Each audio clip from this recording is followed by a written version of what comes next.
Are these the only two impressions you have of ABS and PBT keycaps? One tends to be greasy and the other wears well. Does ABS equate to low-end? Is that really the case?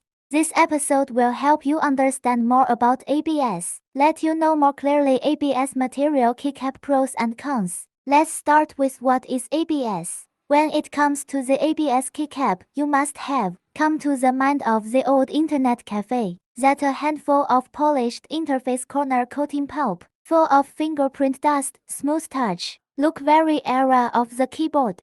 As one of the most common engineering plastics 5 synthetic resins, acrylonitrile A, butadiene B, styrene S terpolymer, with mature technology and low cost has become the most widely used materials in the PC manufacturing industry. Let's take a look at why it has become such a darling of the keyboard world. ABS is cheap, but it is liquid, easy to produce, strong plasticity. The material is glossy after forming, showing a translucent to transparent. The surface can be easily coated, colored, spray plating, electroplating welding, hot pressing bonding and other secondary processing. And ABS itself also has size stability, high strength, good toughness, tasteless, non-toxic insulation, impact resistance, corrosion resistance, heat resistance and other characteristics. All this combined ABS naturally became the keyboard industry's favorite.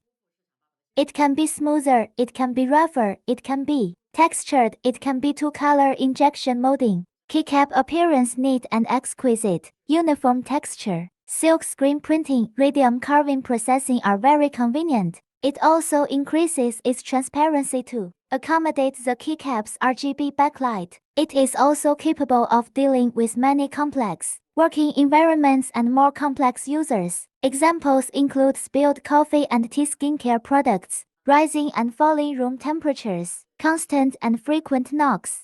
Now let's see why ABS material keycap surface is easy to greasy, easy to fade. When we enter the micro perspective, we find the links of the three compound molecules of ABS are complex and loose. In the frequent contact between fingers and eyelashes day after day, some weakly connected compound molecules will stick to the finger epidermis and break away from the tissue, resulting in the destruction of the ABS structure, and the interface and corners become more and more bright, finally becoming the ABS-coated keycaps we see. Although the allocation of the three proportions of ABS can make the keycap transparent and tough, as well as delicate and comfortable hand feel, the inborn structure caused by wear-resistant and durable. The inborn structure caused by wear-resistant and durable is still the biggest and most obvious defect of ABS. That's all for this episode. Next time I'll show you the PBT material keycap. If you're interested, welcome to check it out.